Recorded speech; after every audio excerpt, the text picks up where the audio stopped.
Welcome to the Stoa. The Stoa is a digital campfire where we cohere and dialogue about what matters most at the knife's edge of what's happening now.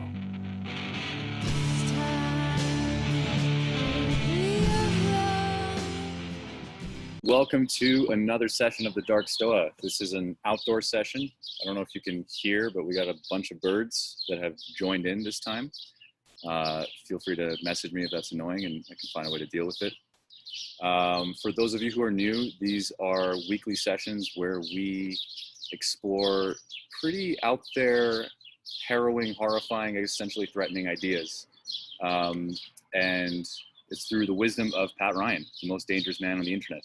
The structure is always the same. We have about a 40-minute lecture where Pat takes us through first principle reasoning of some out there idea with a mic drop moment towards the end. So it's very rewarding that you stay with the chain of reasoning. I want to encourage everybody to do that. There's also some secret drinking games that go on at the same time. And in the part two, we get to ask some questions. So I encourage everybody to, even if you don't follow everything, to kind of make note of things that are unclear, especially make note of things that you want to challenge Pat on. And then if you have any interesting insights, then we'll go into a Q&A round in part two. Last week we talked about alchemy. This week, actually, I'm not sure what we're on about, but this season is about using principles from the Blue Church to dismantle the Blue Church, if that means anything to you. And just a reminder, this will be recorded, so if you don't want to show up in the Q&A period and you want to ask a question, you can put it in the chat and I can ask it for you. And with that, I give you Pat Ryan. Howdy, folks. Welcome back for round four of season 2. This one is going to be about neuromythologies. Neuromyths are things we tell ourselves when we try to define the brain. We try to say that, oh, the brain, you've heard these myths. You've heard them. They go like, use 10% of your brain, right? That's a neuromyth. That's not actually true. You actually use all your brain. So there is a collection of these neuromyths that every civilization has, and it ends up being used to justify certain actions and certain moralities and certain assumptions about the world and society and ourselves. So it's important when dismantling a Blue Church to attack the neuromythologies that they utilize as well. So, excuse me, that's exactly what we'll be doing tonight, and I'll try to make it worth your time. Thanks much, and here we go. Boink. All right. Neuromythologies. Boing. So this is still exploring this meme. We're almost done. Probably one more of this and we'll be out of this meme finally. Season 1 was talking about the future. Season 2 is talking about now. And in this particular talk, we'll be going over these wonderful concepts. And it's all related to neuromythology. So we got to start at the beginning with neuromythology. We're going to start with Egypt. So they practiced mummification, as you know, and when they began the mummification process, they would start with pulling the brain out of the nose. And that would be either pull the organ out or stir it up and then pour it out, whichever. It varied in different regions of Egypt. That process is called excerebration. And the reason why they started with the brain first, because they didn't understand what the brain was, and the literal translation of the brain was skull offal. If you don't know what offal is, it's like the refuse. It's like the garbage meat that you'd buy at a store, or like literal crap and trash around everywhere. It's literally worthless meat. So the Egyptians thought the brain was worthless meat. They had no idea. They didn't care. That's, the more I think about it, I think that's true of a lot of people. But, you know, they could be fixed. In fact, there's one case where they went through a mummy, and in the process of digging out the brain, the tool broke off and it just stayed in there. I don't know. I mean, they didn't really care about this stuff at all. They just wanted the brain out of the head. And then, you know, and meanwhile, they would preserve other organs like intact, like really, really down in great detail. The kidneys, the liver, they dose those in drugs to really get, like, embalm them for as long as possible. But they did not want the brain in that skull at all. So the neuromythology of Egypt was the brain doesn't matter. I guess you got to start somewhere, right? So then we get to Greece, where this guy comes along. Acmeon? Yeah, Acmeon. So So Alcmaeon was known for dissection of corpses in humans. And he would threaten people to chop you up if you die. So he kind of won a lot of arguments. Anyway, he's the guy who came along with the idea that the brain was the seat of human intelligence. He poked and prodded and around different war victims, for example, soldiers coming back from wars or people harmed by soldiers, and noticed that when they had head damage, they were acting very differently. Their character had fundamentally changed. Their soul was different. And so he was making the correlation that, well, maybe this skull offal isn't what we think it is. Maybe it's something specific to intelligence and our very natures itself. Of course, it took a lot of head trauma to make that association. But humans are slow, and I guess we like ourselves that way.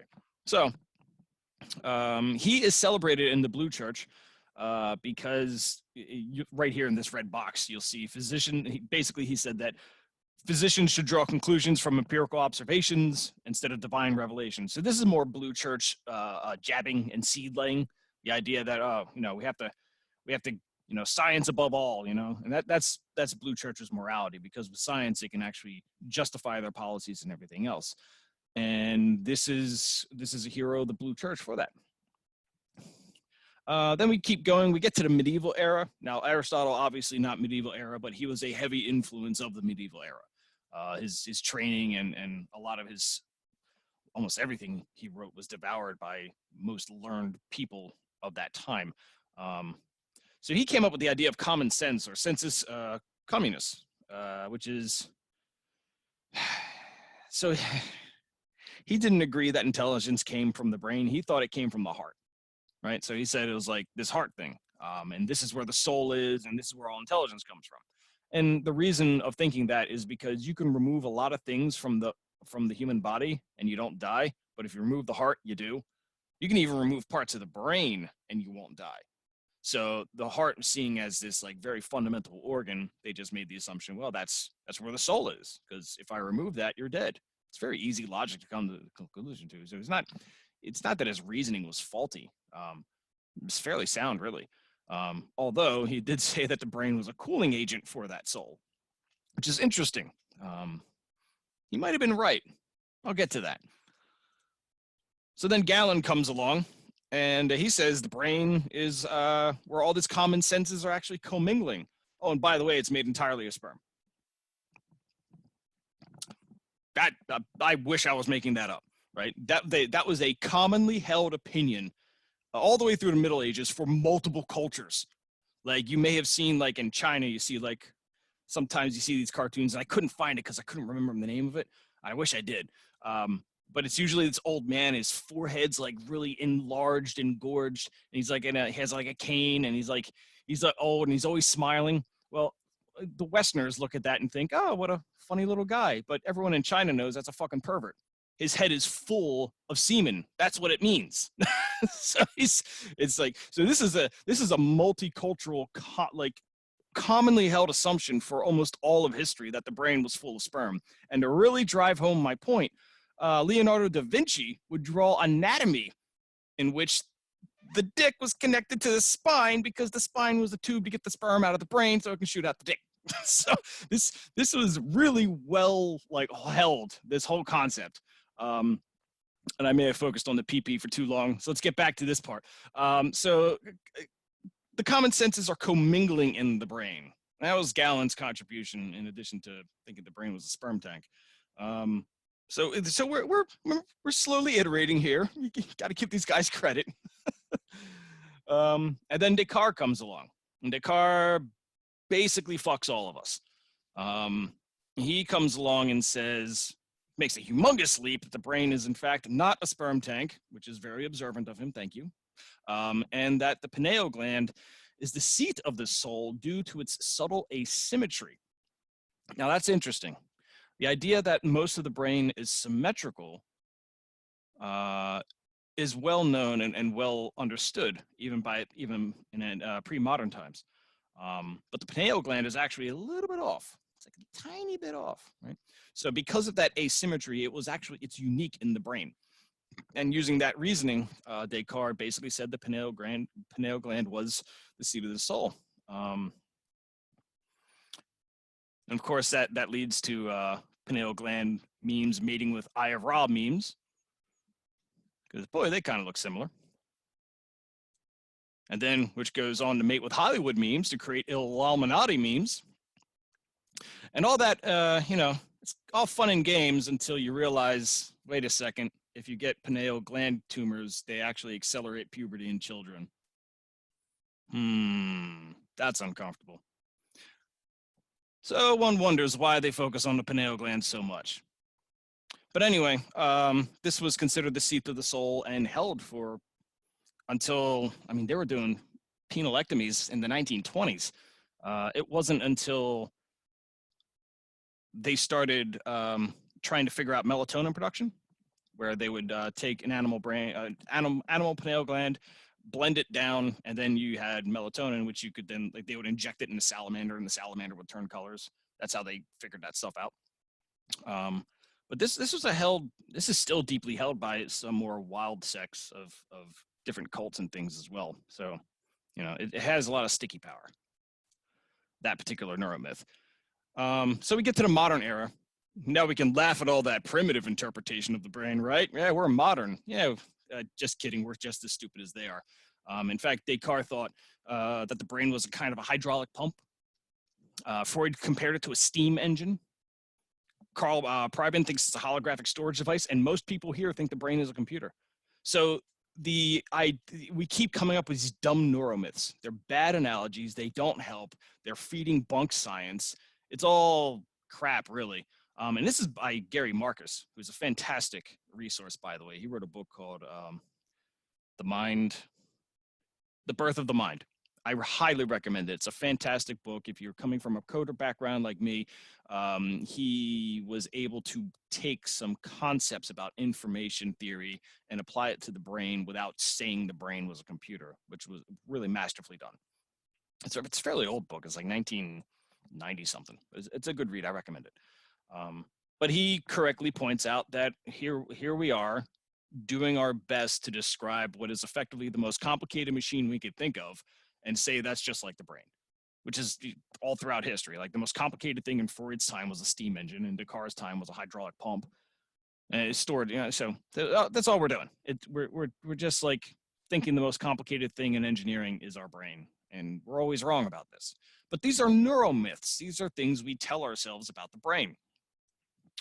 And why am I focused on this weirdness? Well, because according to this fantastic study, where they took educators, normal people, and people who were exposed to actual neuroscience, and they asked them a bunch of neuromythologies. Is this true? Is this not true? Well, 68% of people believed in the neuromythologies. And people who were actually neuroscience oriented, 46% of them believed in the neuromythologies. So it's a really ongoing issue where we come up with this really bad analog of the brain, and then everybody uses it. And you can't even question the damn thing because so many people are interlocking believing it. It's almost like a holy war to a degree. Like, there are people running around thinking the brain is a quantum computer. And if I call them out on that, they'll probably, yell at me or throw fish at me or something. It's pretty bad. So here's an example of these common neuromyths that a lot of people buy into.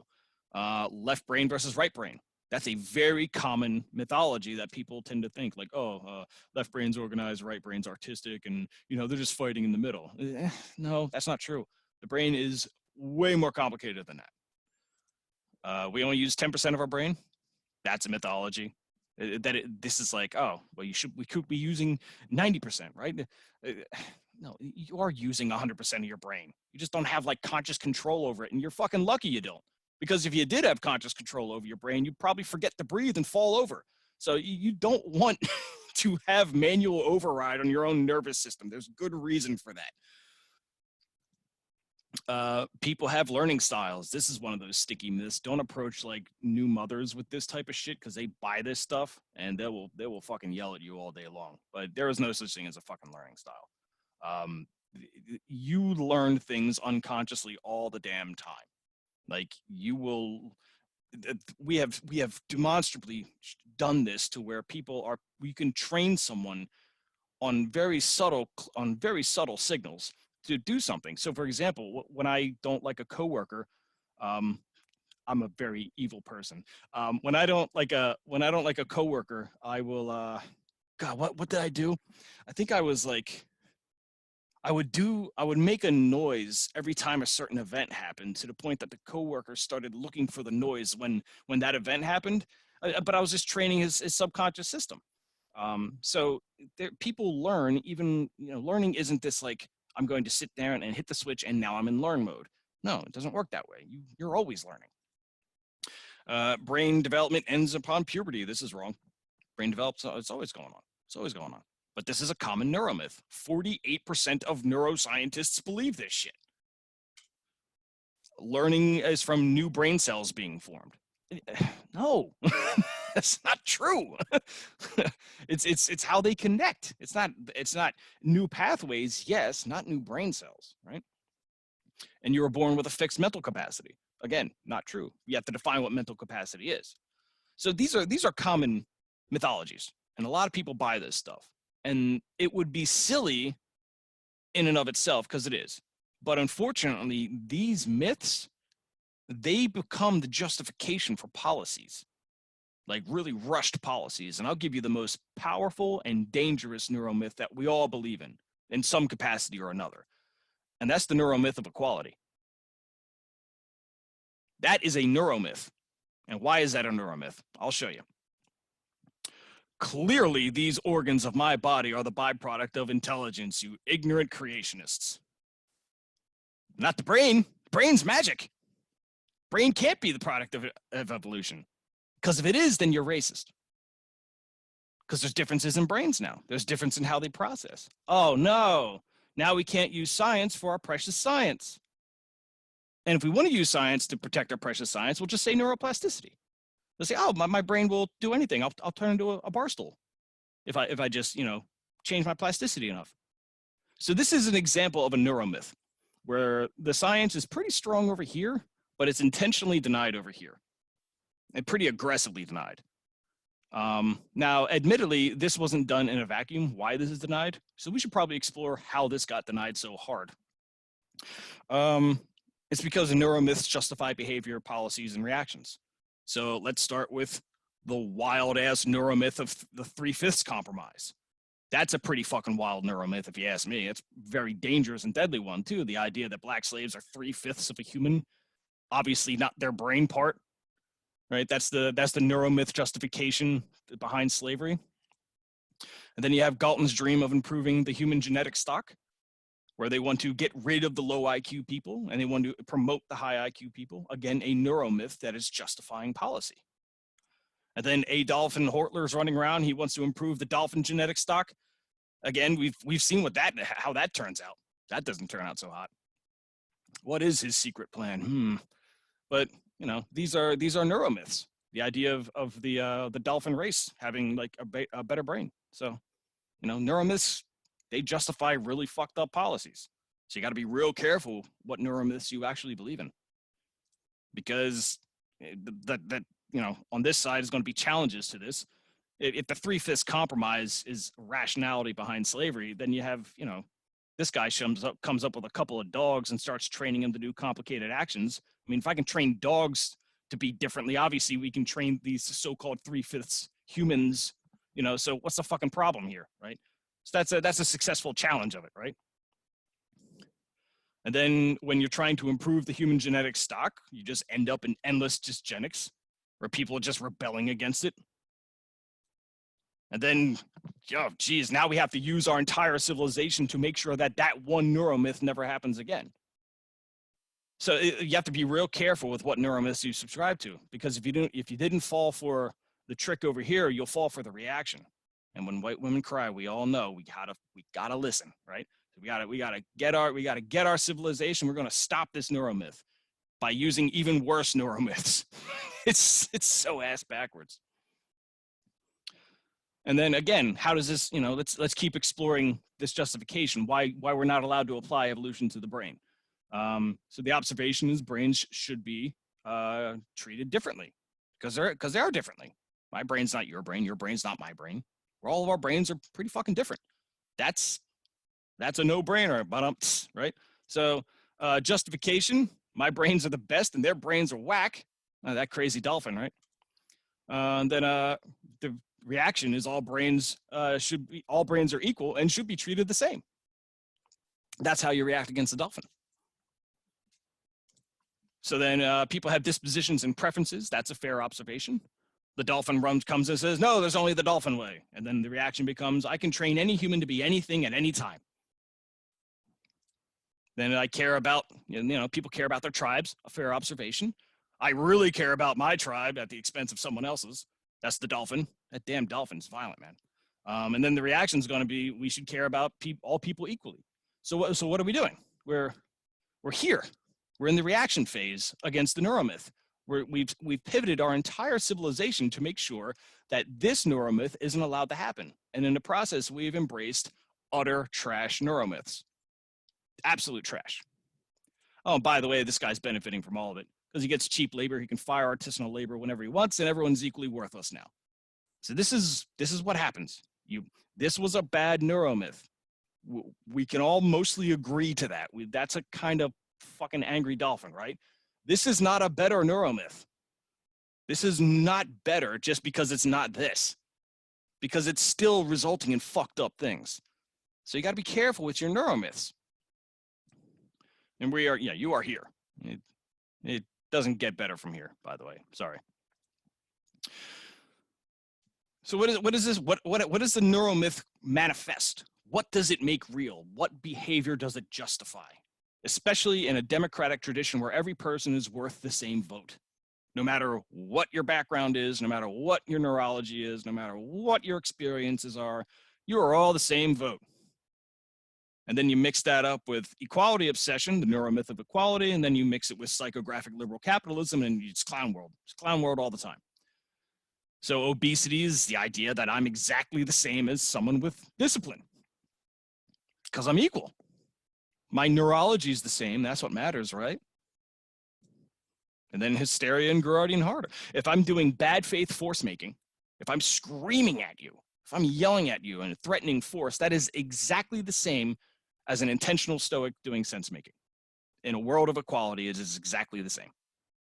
And the reason it's the same is because of the neuromythology. My brain is equal to your brain. So it doesn't matter what my behavior is. It doesn't matter what I do because my brain is the same. And then you get callous altruism and what forest, where equality means I only need to care about the outliers and I don't need to care about the median.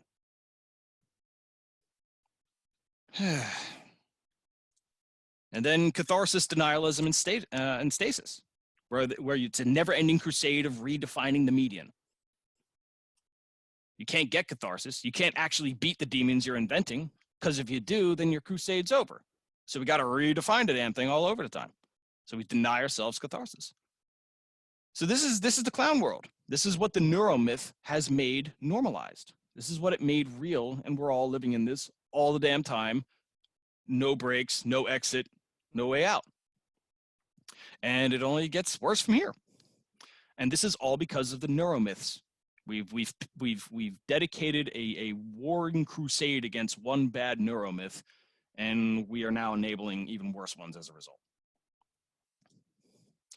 So instead of trying to come up with prescriptions about the brain and say the brain is this thing and it's that thing, and trying to champion my personal neuromyth the most, I'm going to step back and say, let's not do that for the next 10 minutes, right? Let's say, why don't we start looking at not what the brain is or what the brain should be or how we can use the brain to justify morality? How about we just find the dependencies of the brain? How about we find the limitations of it? Because there's a lot of assumption in a lot of the neuromyths we believe in that the brain is infinitely plastic. It can do whatever it wants. It can be wired here. And I was a chef yesterday, and today I'm a skydiver. And look how plastic my brain is, right? That's the mythology we tell ourselves secretly and sometimes openly. But let's not do that. Let's just find the dependencies. Like, let's find the structural limitations of the brain and figure out from there. Let's do that instead. So I'll walk you through it.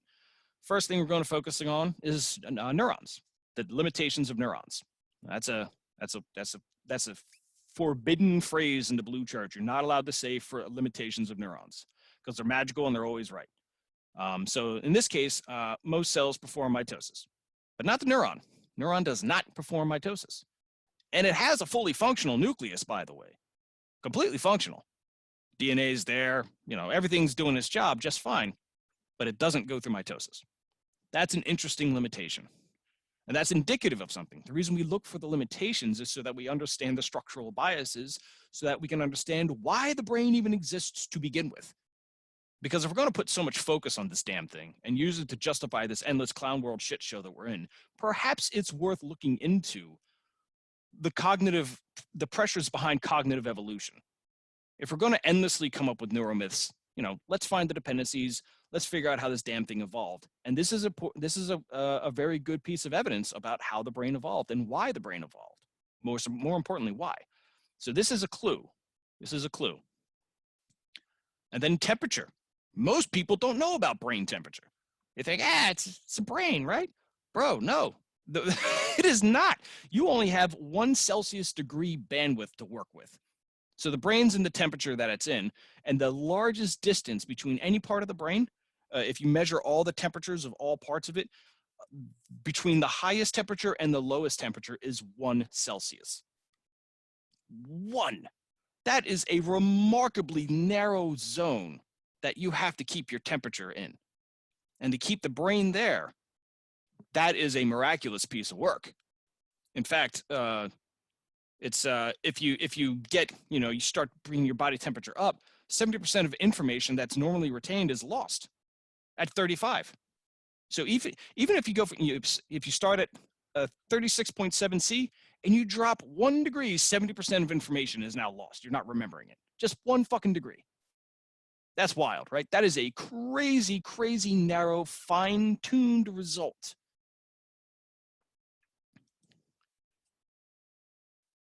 And then the brain it's compromised of 2% of the body mass, takes 25% of your total glucose and 20% oxygen consumption. This is a metabolically demanding organ with intense heat production. This is generating heat all the time. And even with all of this like firepower and horsepower, it still has to maintain that tight band of temperature.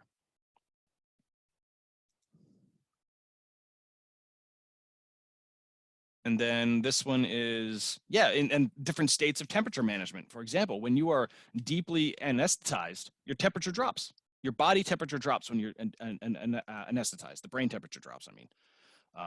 And when you sleep, it rises and falls with sleep as well, and arousal as well. So this is another clue. Why does the brain need this temperature? That's the question you would ask. It's very important to have this. It's doing its best to have it, and it's consuming a tremendous amount of your biochemistry to make it happen. And yet it's still able to dissipate heat like a heat sink, like a fucking finely tuned heat sink. That's really important. And then we look at stimuli. Quick science lesson, a photon is a byproduct of 1 atom reducing its energetic state. So, that means for every photon, there's 1 atom at least. And when we're talking about a light bulb at around 100 watts is generating 300 quintillion photons per second. So that's 300 quintillion atoms changing their energy state per second. In your eyeball, both of your eyes are only receiving 400 million of that. Wait, what? Wait, hold on. If you do the math, you're only seeing this much of the light bulb. That's it. Not just the light bulb, of every single thing you're looking at. You're only seeing that fraction of reality, of me, of your hand. Put your hand in front of your face. You're only seeing that percentage of it. Where's all the other information? What the fuck? Where did it all go? Turns out your brain can't handle the truth because it's too much information. That's a key piece of evidence. It's the stimuli. The brain is intentionally reducing the amount of stimuli that's available. It's going through a filter process. It's saying it doesn't need everything. It just needs what's important. What's important? Well, we'll get there in a moment. Let's look at the topology of the brain. If you adjust the volume, the weight, the size of this brain, that means the neck muscles have to change, the bone structures have to change, your endocrine system has to change, blood flow changes. it's a structurally expensive process to fundamentally change your brain. That's why evolution is so damn slow. That's why evolution is so damn slow. It's because of the brain. Because in order for the brain to make any change, it has to change the entire body first. So all of these things have to be synchronized as they move. They have to move very slowly because the dependency chains are very complicated. And it's 3 pounds of every reason you've ever been wrong about anything ever. So you got 3 pounds, roughly. And then the gyri and the sulci, they are not found in most animals. Most people think that the brain, that wrinkling, is found in all animals. It's not. It's found in elephants, it's found in humans, and it's found in like 20 other species. It doesn't exist for most of the animal world. And furthermore, while this looks random, these little divots and these valleys and these foldings, they are consistent between individuals. Meaning the foldings in your brain are very consistent with mine. And this is across races too, and genders. So these folds matter. It's not just throwing a bunch of neuroplastic, man, it can solve everything. Huh. No, there's a very specific structure going on here. It's very, very specific. So let's summarize these dependencies.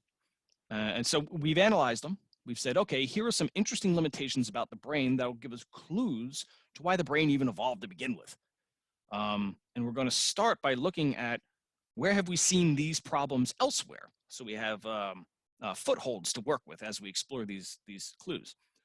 So the folding packs more neurons in the same space. That's a limitation because your skull is an actual physical limitation. You can't just get more skull. It doesn't work that way.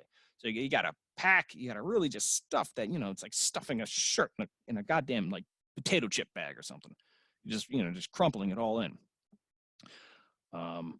Where have we seen this activity before? When it came to miniaturization and exception-driven chip fabrication. You see the same exact thing. You're just packing and packing, reducing and getting it further down.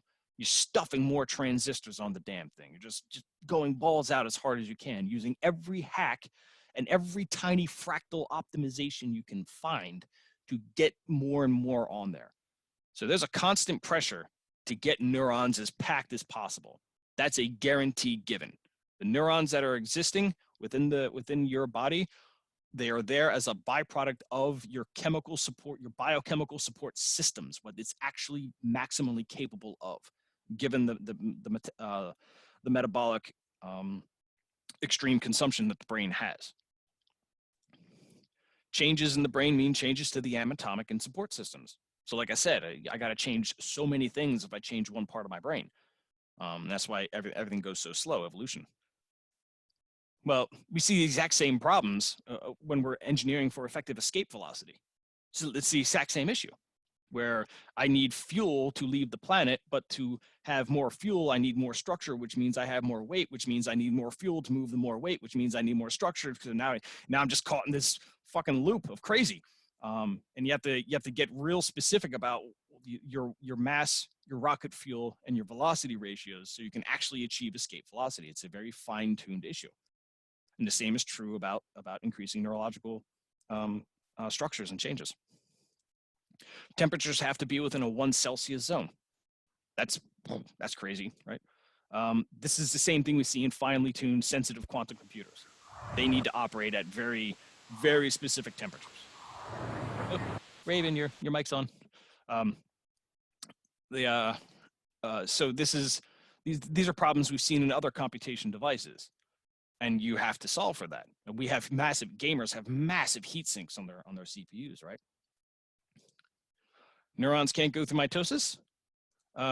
Same thing with maximum transistor counts. You can only pack so many transistors onto the wafer. In fact, we get to the point where we actually can't make transistors any smaller. So you might have noticed that CPUs have been pegged at 3 gigahertz for like the past 20 years, despite all the advances that are going on, breaking that 3 to 4 gigahertz range.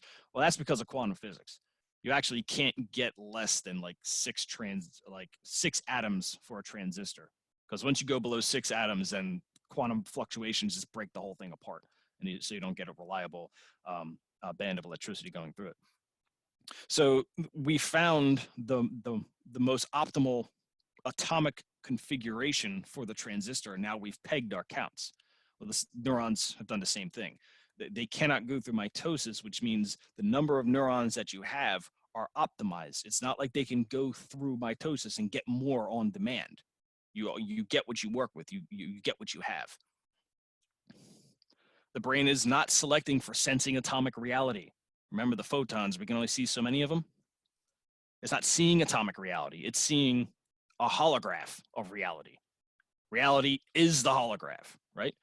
So we see this in compression, decompression, and psychophysics algorithms. Like the MP3, for example, the way the MP3 works, why it's so small. Typically an MP3, a recorded sound wave should be like, I don't know, 60 to 80 megabytes, but an MP3 gets it down to 3. And the way it does it is called psychophysics. So there's only certain frequencies that we actually hear with a high level of clarity, and everything outside of that range is garbage anyway. So we don't need to pack all the information at the high and the low frequencies. So you just strip those entirely, and then you just focus on primarily the 2K to 5K range of frequency, and then you compress for that. That's a huge part of the MP3 being so tiny as it is.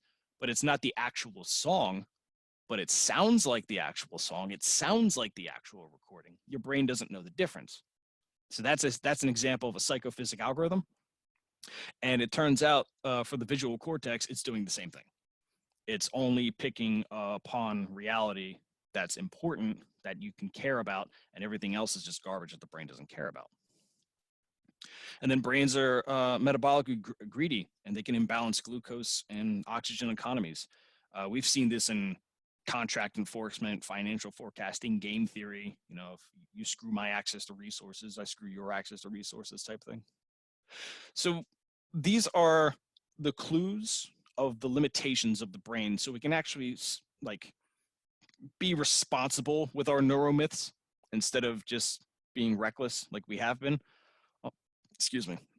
And here's some examples of where we've seen these limitations, just to have an analog to kind of like get the problem. So we're trying to understand how to build a responsible neuromyth. So it probably helps to understand what the brain may be doing. So we're going to start with some premises here. We're going to say that inside this bubble, this is the permanent noise factory that is the universe. The universe is just full of information and matter and energy, and it's all noise. It's just nonstop fucking noise. So it shoots out a photon from this noise. Pew, a little photon comes out. Hits the physical interface of the body, which intercepts the energy and either the body moves towards the energy or away from the energy, at the very minimum. Then it starts the neural cascade, which then fires roughly at 180 miles per hour up your arms or through your nervous system. And that's converted into that energy is converted into a neural equivalent, a neuron equivalent known as stimuli. It's not like the photon is running through your body. It's the impact of the photon on the nerve that's going up your body. If it's heat in particular, I should say, if it's heat in particular, you'll feel that. But if it's an optic nerve, or optics, where it's actually hitting the cones and the rods, it's not the photon literally going in my brain. It's the excitation of the nervous system. But that excitation is a representation of the photon, and that's the important takeaway there. So then it goes into the brain, which I'm starting to think as in terms of a symbol economy. So I am a collection of atoms, and you see my hologram based on this understanding of energy exchanges and how the brain is perceiving reality. And in that hologram, it's going into your eyes, into your brain, and you're creating symbols about me. Now, why are symbols important? Symbols are important because if you had to constantly see reality at all times in order to make sense of it, if I just did this and you didn't have a symbol of me, you had no symbol processing, you would be asking yourself, where is that voice coming from? Well, you already have a symbol of me in your head. So there, you have the representation of me. I don't need to be here at all times. So we're creating this like constantly incorrect and out of date map of reality in our brains at all times. And it's always out of date, but the brain still works with that information because it's better than nothing. Even if it's not permanently in sync at all times, that's okay. We can get by. We can make it work. And then, sorry. Then the energy economy, those symbols, they require biochemical consumption of glucose and oxygen to form. So in your body, there is also a signature being generated for every symbol you are processing and handling and dealing with. And that is a unique signature too. And if you want to check out Carl Friston, that's Carl Friston stuff right there. He's talking all about the free energy principle and whatnot regarding Bayesian brains. But there is a biochemical signature of every symbol in your body, every symbol that gets made in your mind. And then the thermal economy. Remember, we got that one band of seed we got to work with. That's super tight, and you got to stick to that band. So now the biochemical consumption has to be converted into the thermal equivalent too. So when you get a symbol in your mind, there's a biochemical consumption, and then there is a thermal consequence. And the interaction between these three things is like a triangle. It's unstable. So I should say it's the most minimum stability you need is a triangle in order for something to stay self-regulating. So this is how you are generating the universe in your brain, roughly, and at a mid-level, not a high level, but a mid-level, right? So we start with that objective reality, and as we get further and further along in this process, more and more of objective reality fades away. And as we go more and more in the process, symbolic reality takes over, the hologram. The symbolic reality is the only reality you've ever had. And it's the only reality you'll ever have. And that's not to say that we're dumb and we need to fix this problem. It's the fact that this isn't even a problem. This is the result of all of the efficiencies and all of the equilibrium and all of the balance that our brain has evolved to handle. It doesn't want objective reality. That's going to kill it. It will literally kill the brain trying to understand objective reality. You will run yourself out of glucose and oxygen pretty quickly if you started seeing every atom. This is bad news. And so from here, we get our reality filter. So the balance between the symbols, the energy, and the thermal creates what it is we're actually looking for from this permanent noise. Maybe we're a bee and we're looking for flowers. Maybe we're a crab and we're a hermit crab and we need a shell. Maybe we're elephants and it's time to bang.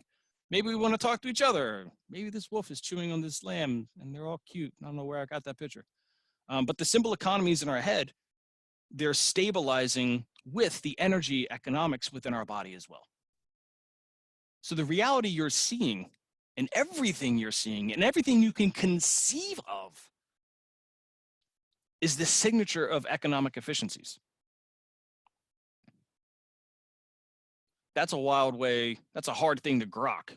The idea that reality looks the way it looks is because that's the most efficient balance between energy, thermals, and meat space. That's a very, very weird thing to think about.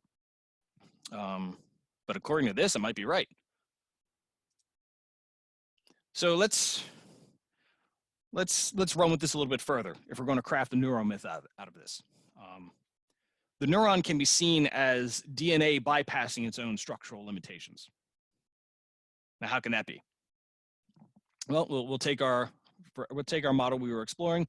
Look at our reality filter. I'm just instead of this whole thing, it's just going to represent it as this. So here we are, my reality filter. It's time for me to interact with reality. I'm going to say, from this permanent noise factory, I need a birthday cake. Okay, so I need a birthday cake, whatever, I just need one. So my filter reality, I'm going to write into reality this very long, beautifully, exquisitely manicured explanation on why I need a birthday cake right now. Very long post, but it's cognitively expensive to write all this stuff and build it all up. I had to burn a lot of biochem. I had to generate some heat. I had to have that heat piped away. I had to go recalling through my memory, and I had to go through my symbols and keep my social relations in track. This is a cognitively expensive operation. And when I throw it into this void, nothing comes out. Not a damn thing comes out. So I spent all those resources, and I got nothing, and I still need a birthday cake. Okay, let's change my messaging. This is cognitively cheap. Oh, look, 6 brains popped out the void. Well, holy shit. There is a economic game going on in our communication that is driven entirely by this and this. This is cognitively cheap. I just said one word, and now I got 6 brains. I have the attention of 6 brains. I got you. I got you all, and it wasn't expensive for me. Now somebody get me this fucking cake. And that was it. So now I've been able to command from the void the thing that I needed. So evolution cannot optimize neurons any further due to these economic limitations. Instead, it is selected for neurons to summon each other. So the idea of making a cyber brain is a joke. It's pointless. The idea that we can just change evolution and we get a better brain, that's a joke too, because we see the economic costs associated with all that, all the complex bean counting and balancing that's associated with it. You can't do it anymore. So the neuron has bypassed DNA. DNA goes through the evolutionary process in a random, haphazard manner. The neuron says, no, screw that. We got our own way, thanks.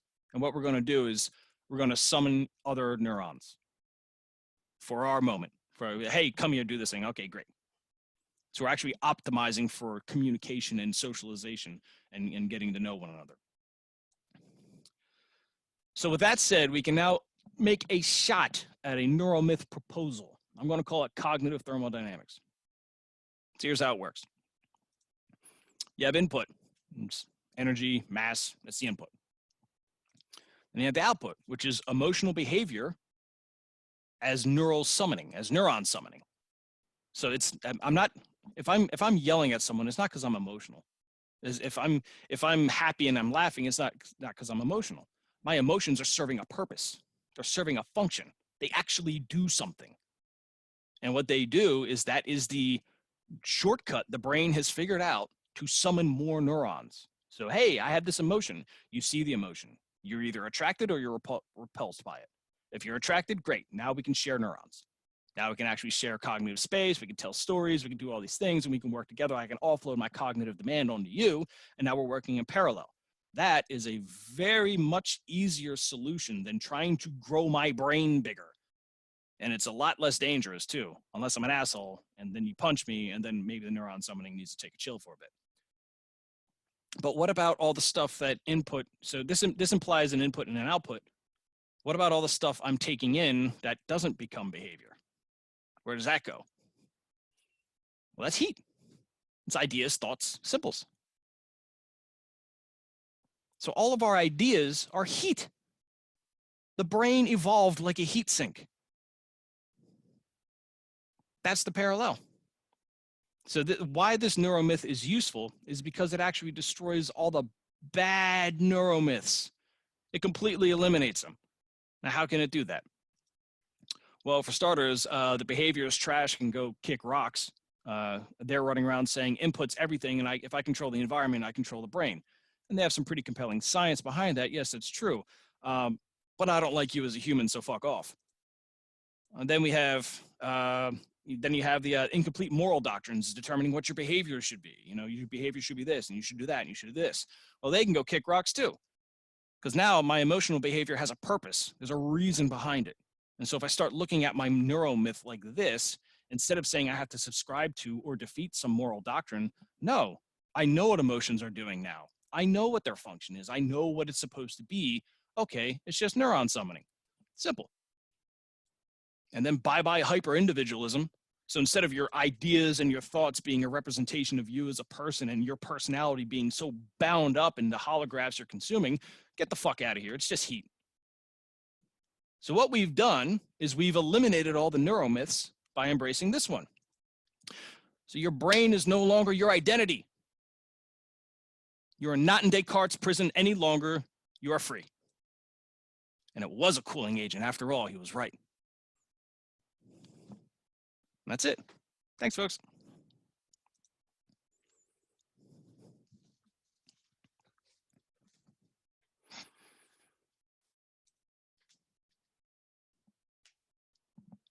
Well, thanks again, Pat, for another really brain-bending session.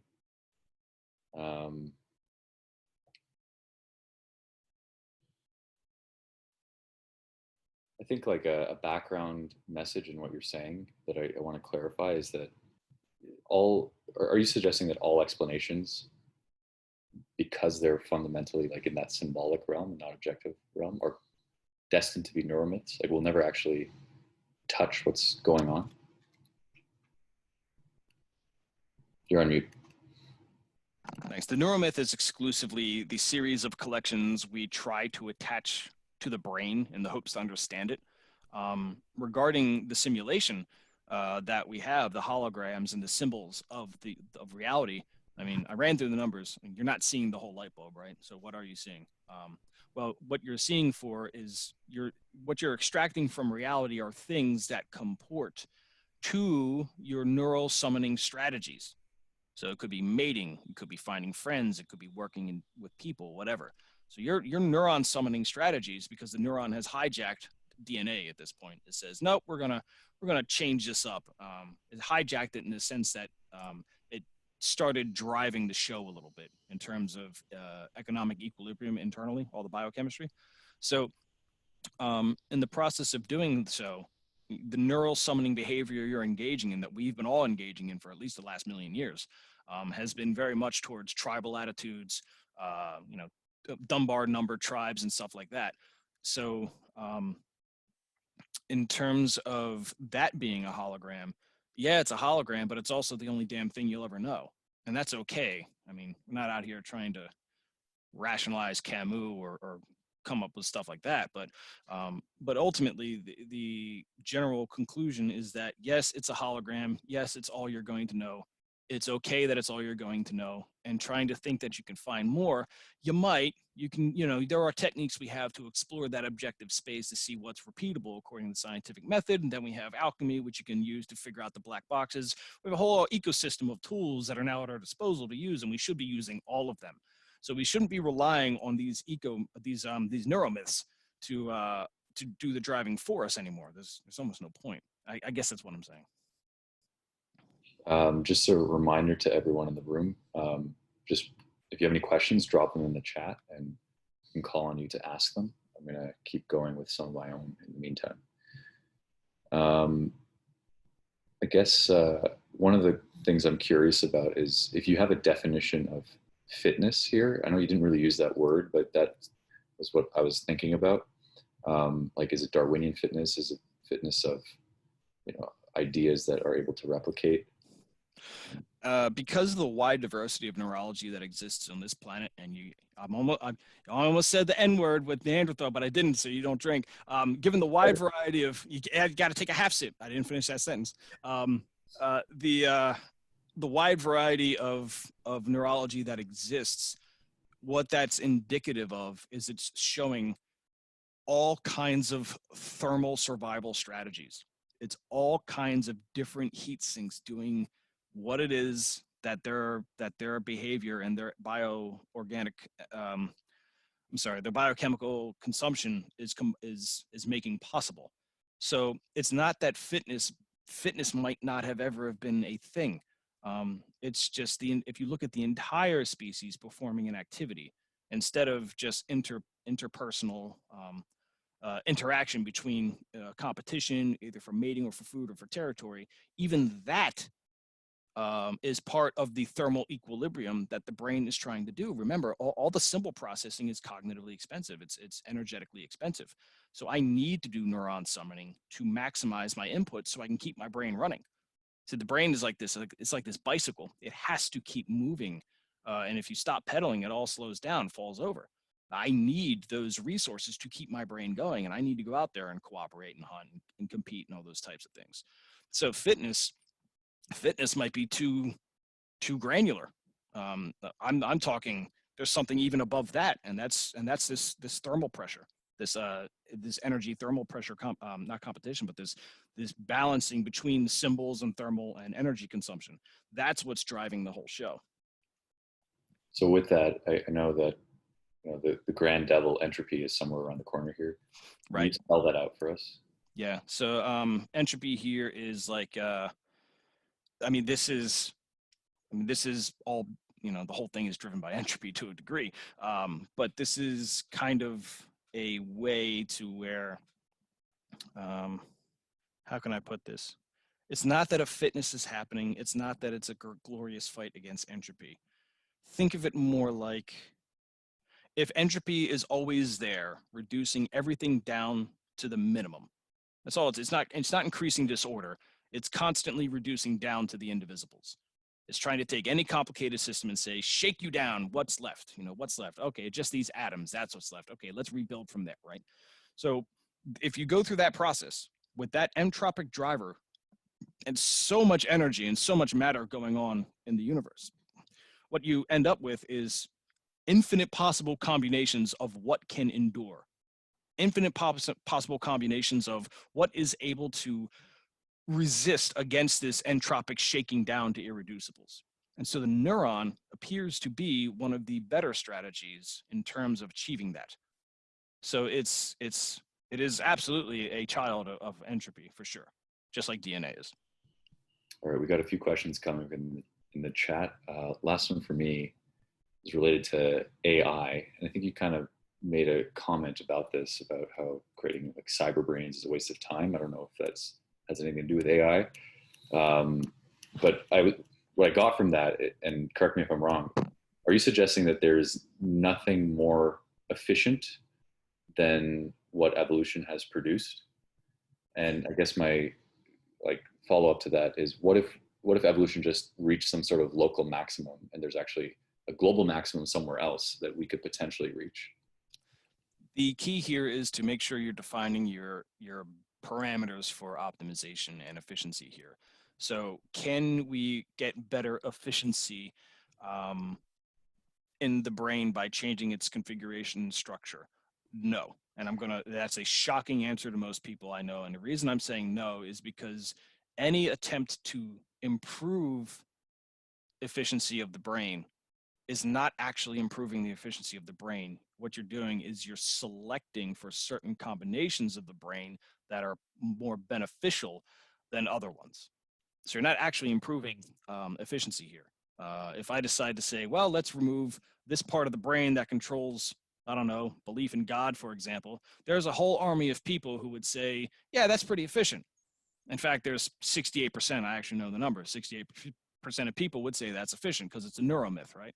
So the removing that, who does it create efficiency for? Is it creating efficiency for the person? Well, that person doesn't have a belief system anymore, so what's the penalty? What's the thermal penalty? What's the energy penalty? How is that person engaging in neuron summoning? What types of, we aren't talking efficiency anymore. What we're talking about is a circular zero-sum game, really, where you have, I eliminate that part of the brain, now I fit better in this system. I mean, we've seen this all the time with psychopharmaceuticals, where, I mean, that's technically doing what you're asking, where it's shutting down parts of the brain or enhancing it or making certain emotions not appear. Is that efficiency? That doesn't strike me as efficiency. So, we've seen what neuro tinkering does, getting finer control over it and not having to bombard the brain with like a pack of, I don't know what all the kids are doing these days, heroin, just like dousing the brain in these type of drugs. Sure, that might be a bit carpet bombing solution, but I don't think snipers are going to get you any better, because you're just shutting down parts of the brain that evolve for a very specific reason. So if you're talking efficiency, you first have to define your economic order that you're selecting for, really. Well, clearly you haven't tried modafinil, Pat. I have not. All right. I'm going to hand the next question over to Hannah, and she has a question about the collective consciousness. Hannah, do you want to unmute yourself? Yeah, and I can try to give a definition of that if needed, but I'm kind of wondering where it fits in terms of, like, is it more on the neuromythology side, or is it more on the neuron summoning? Like, is it a methodology of doing that? So The concept of collective intelligence? yeah. That's a very good point. It could be a little bit of both as well. There's definitely plenty of neuromythology around coming together and collective intelligence in the internet and this type of stuff. There's almost endless amounts of neuromythology around that concept. Is there truth to it? Yes, there is truth to it. The idea of when you do the neuron summoning and you get the brains together and the brains do the thing, that's real. That's what we've selected for.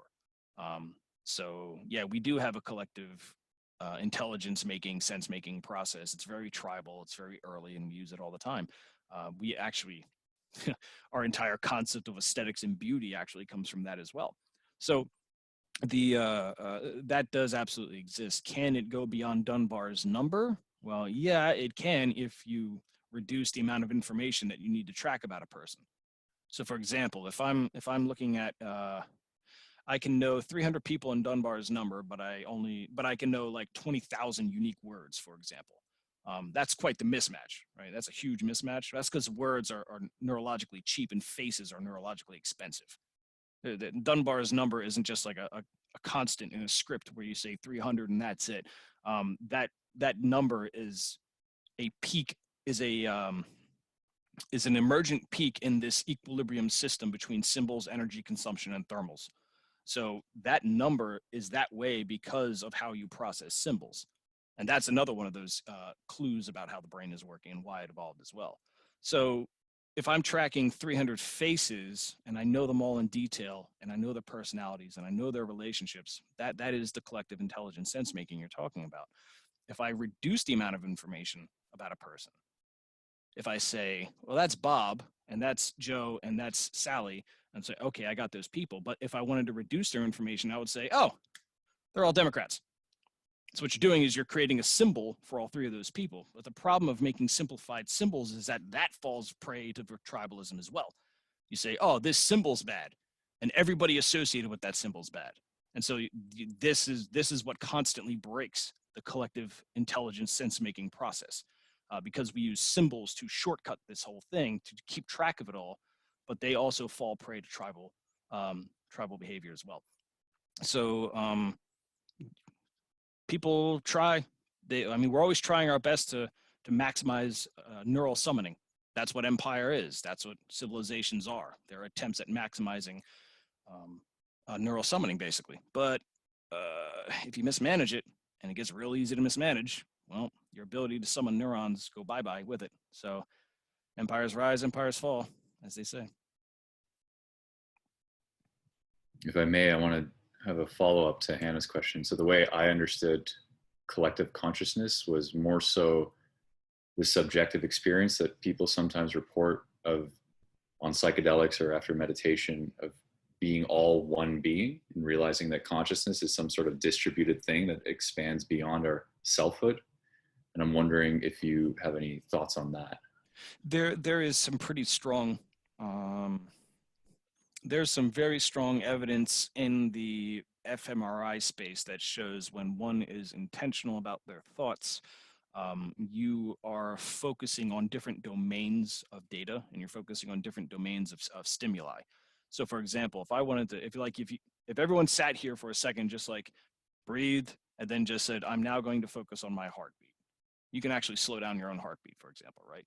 Now you're not doing this consciously. It's not like you're hitting us. It's not like I grab heart and I'm actually controlling a very complicated biomechanical orchestration in my own body. And I couldn't tell you how the fuck I'm doing it. I couldn't tell you like this is the machine I press and I use these fingers and I couldn't even tell you how I do it, but I can do it. So when wherever your focus is and your attention is, you're going to extract all the information from it as if it was a human face. So here's what I mean by that. The human face has a pile of information associated with it, which means that's what we're used to consuming. So if I put my attention anywhere else, all the information I'm getting from that focus is equivalent to the information I would get from a human face. So if I'm focusing on my heart, I'm focusing on all the complicated shit around it too. I'm watching for all the tiny little, did the smile turn a certain way? Is his head turned a certain way? All that subtle nuance we're constantly processing. Well, now I've steered it into my heart. I've steered it into my programming. I've steered it into my work, or I've steered it onto this mental experience that I'm having. So yes, we have a huge capacity to just drink data from whatever it is we're focusing on because of the human face thing, the neural summoning that we're always checking for. So as a result, if you take that focus and you put it somewhere else, you're going to see shit and feel shit and do shit you can't explain. Quips, would you like to ask your question on overclocking? Sure. What was it? I think me and Anjan had similar questions, so I might read out both of ours if that's okay. Sorry, just your avatar is killing me.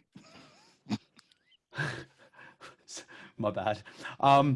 I think, yeah, I said, can we overclock the brain by using future tech to manage and mitigate these limitations? Overclocking basically means consuming more biochemistry. So as long as you have this like tube of glucose that's just dumped directly into your neck when you overclock it, then maybe. I was about to say, because someone said just strap heat sinks to your head, Chris, and I laughed.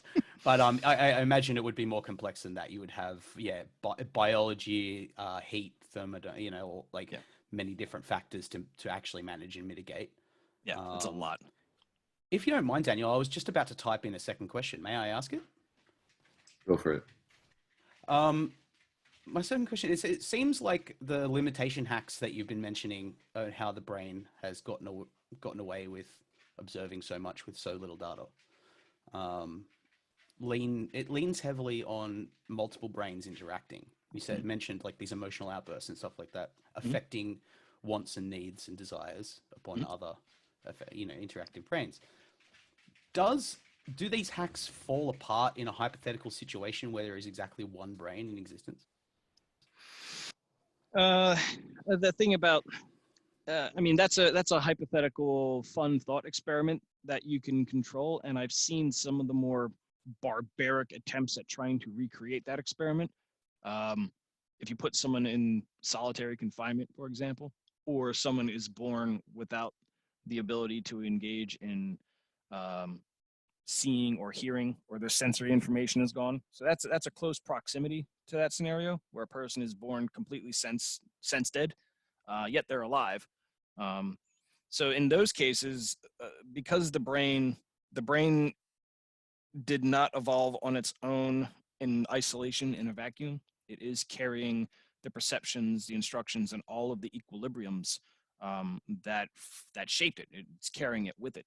So it's still going to operate in a human sense, looking for those human things, engaging in the human ways, because the brain really does have its own opinion on how things should be perceived.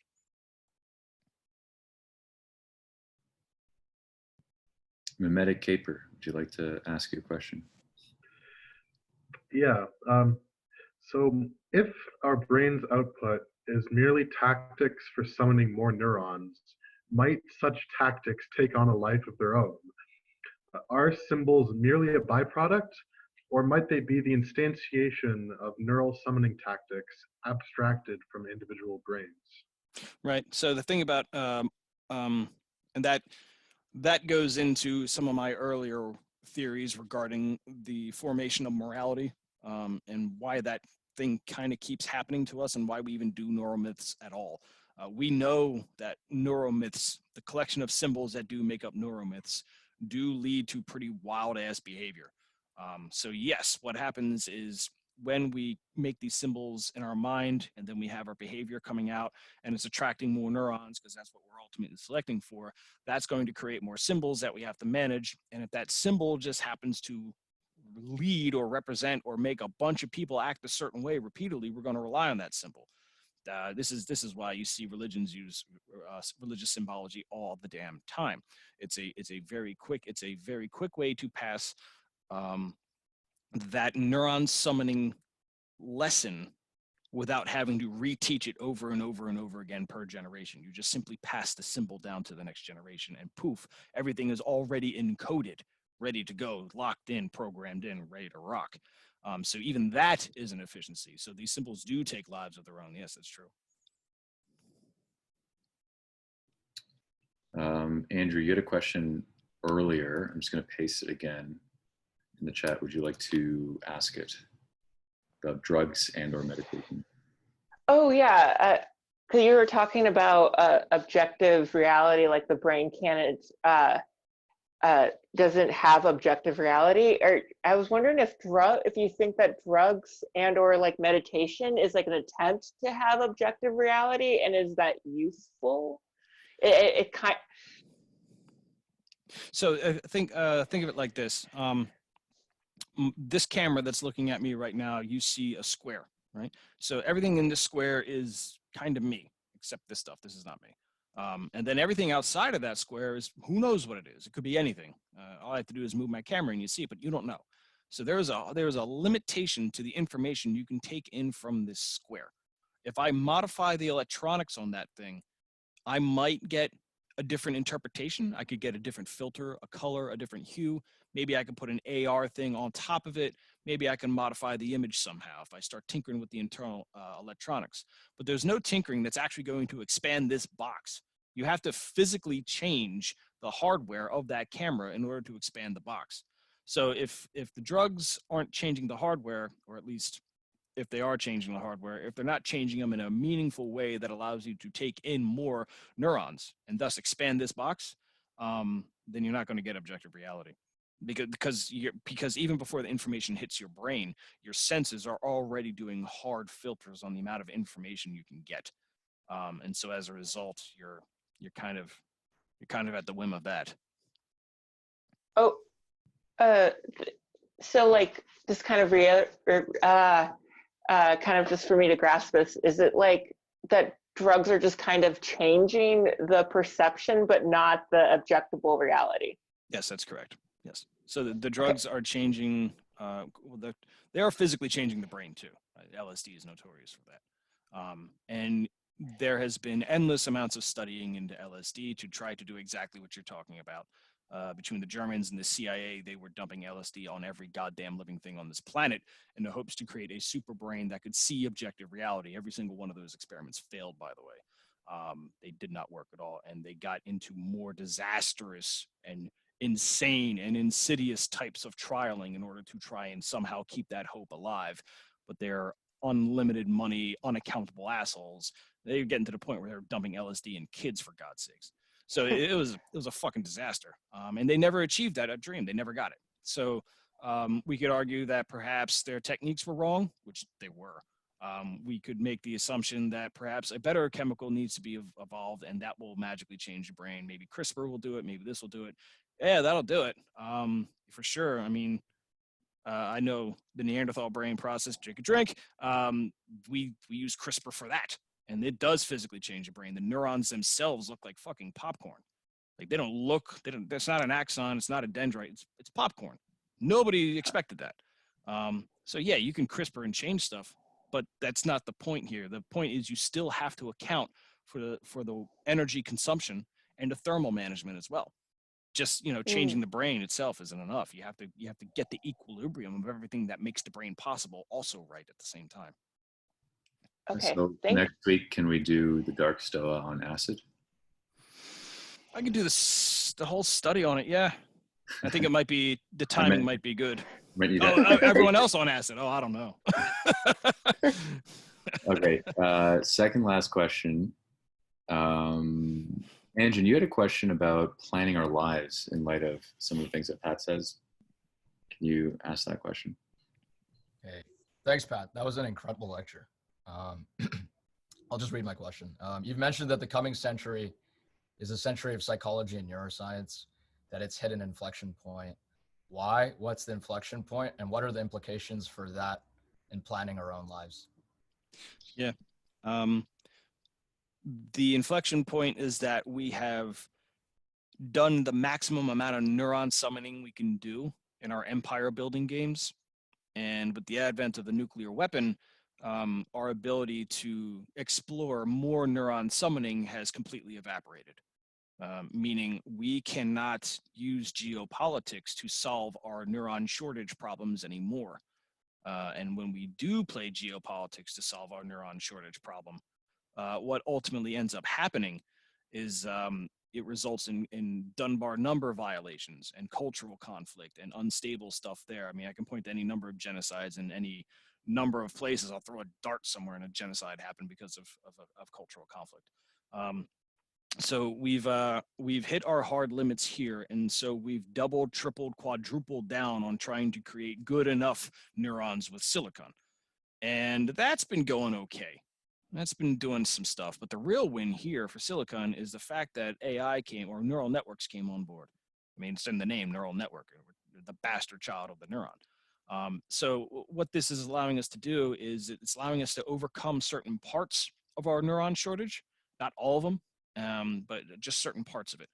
And the parts that it allows us to cover right now is the genomic space. Because there's so much data associated with DNA research and so much about genomics, the artificial neurons are assisting us into going into that space. And once we start connecting genomics to connectomics, and we can start making predictions on that, we're at the inflection point. It's over, right? So what does this mean for our daily lives? I mean, if you're really close to the stuff that I'm talking about, it wouldn't hurt to listen to some of these lectures first before you start playing CRISPR brain games. I've been there. I can tell you how it goes.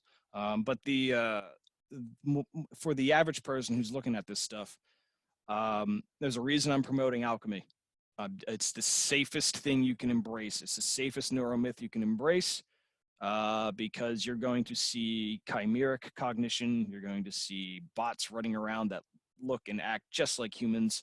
You're going to see humans going psychotic in this place at the same time. So the alchemical neuromyth is actually a useful way to navigate this upcoming insanity when we start dealing with when we're going to lose our monopoly on sentience. And when we lose that monopoly, we don't know what that looks like. We don't know how to act about that. I don't think we're going to act very kindly about that. And so these chimeric brains and these AI brains are going to be running around making interpretations of law and morality, and they're going to influence us. And we're going to be like, where's the democratic process, giraffe, slug, raven brain? And it's going to be like, lol, what? I have no idea. And well, who do you even petition in such a situation? So the alchemical neuromyth is a good start to start looking into in order to keep your fucking sanity in this mess that's coming up. All right. Key, bring us home with the last question. Hi. Thank Hello. you for the presentation, as always. Okay, you keep saying, bring us home. I don't need it to be the last question. I really do not. I'm going to say that out loud right now. Tradition. I understand it's tradition. Peter referred to it as a ritual. I'm just putting it out there in the recording. Don't need to be the last question. Thanks, guys. Like, you can ignore my question if you want. It's okay. Yep. And then there was something about straightening the picture. That'd be great. You know, it's okay. You know, behind you. Yeah, that came up a couple of times. I'm sorry. It comes into my brain while I'm reading. And then there was also a question by Todd about temperature differentials. And I'd like to say that I value air conditioning a lot now, and my friend has said the same. So thank you for that. I will read Todd's question because I appreciated it a lot, which was, are there any psychological states that improve our temperature differentials?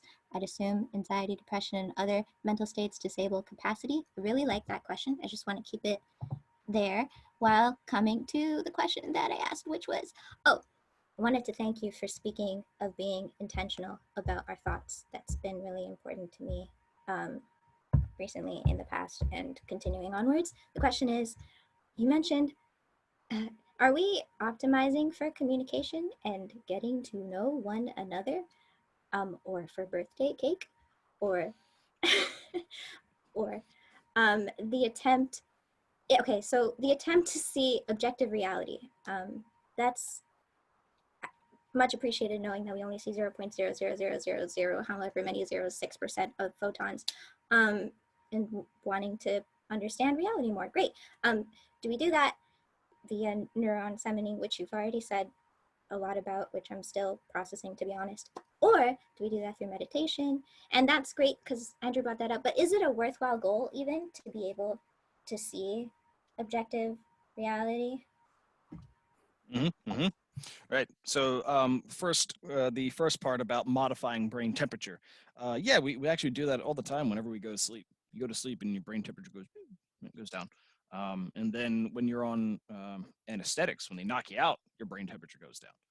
So I'm sure with those two things, there are drugs that can emulate that. Maybe even being drunk brings your brain temperature down. But also, you know, it doesn't just target the brain temperature. The reason the temperature is going down is because the biochemical fuel is burning less. So as a result, temperature goes down. So you're not engaging in symbol management any longer, or at least another part of your brain is going into symbol management mode while the other parts don't. So there is definitely reproducible biochemical evidence of modifying brain temperature. I don't know if it's as simple as willpower. I suspect there may be some willpower tips that you can do that can either reduce or bring it up. When you're in a state of anxiety, for sure, because your brain temperature is going up because your endocrine system is on fire, your adrenaline's going on, so you're getting more details about reality, so that in turn is burning more glucose and oxygen. So yes, that will increase the temperature of the brain, but your fluctuation is going to be within that 1C band for the most part. If it goes beyond that, well, then you lose 70% of all information that's going on anyway. So it's there. Yes, there are ramifications about brain temperature and depression for sure. Then the second about optimizing it, trying to see reality. Are we optimizing for each other, or are we optimizing for birthday cake?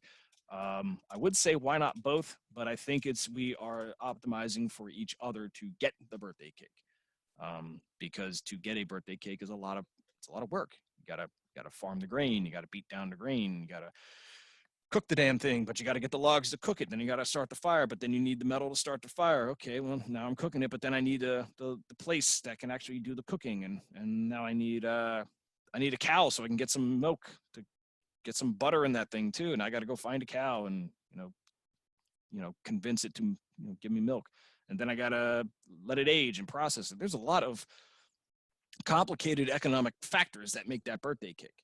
And so in order to get that birthday cake, we had to select for ourselves because we need this economy to work in order to make the birthday cake. So by selecting for ourselves, that's how we got it. So we're not actually, if you're optimizing for the birthday cake, think of it like this, right? The more complicated, like I say that entropy is the process of reducing down to irreducibles. If this is your base state, this is like atoms, right? There's a small tribe, like the further we get from the base state, the more unstable things become before entropy comes by and just grinds us back down. So the birthday cake is like here, right? You need to have a functioning civilization to make a birthday cake. That's quite the dependency. But to get that functioning civilization, you need people selecting for each other. And so the last part of that question, is this even worthwhile? Is the civilization that generates birthday cakes worthwhile? I don't think so, but that's just me. I think civilization can do some other interesting things that we've forgotten how to do. Maybe it'd be nice to take a break from the birthday cake every so often. But that's a matter of personal taste, so you can dismiss that. I think it's probably up to each individual to figure out what it is they want from the civilization, because it's the only game in town. So you better make peace with it somehow. All right. Awesome answer. Thank you so much for going into details. Yep. Thanks, Key, for your final question, and thanks, Pat, again for another wonderful session. Thanks everybody for partaking. I'm just going to hand it over to Peter, who's actually right next to me somewhere, to plug some events, and then we'll close it up. Cool. Thank you, Daniel. Thank you, Pat. So I'll just plug one. Tomorrow we have Vince Horn from the famous podcast Buddhist Geeks. It's coming at 3 p.m. Eastern Time to do a session on social meditation. And I'll just read part of the copy. Meditation is bringing attention to experience, and training in meditation is training in attention. By this definition, neither isolation nor silence is required. We can train together, and that is good because together is what we were born for. So if that appeals to you, you can RSVP on the website, thestoa.ca. Cool. And on that note, let's call it. Thanks again for another wonderful session of the Dark Stoa. See you all next week. See you around. Thanks, Pat. My pleasure.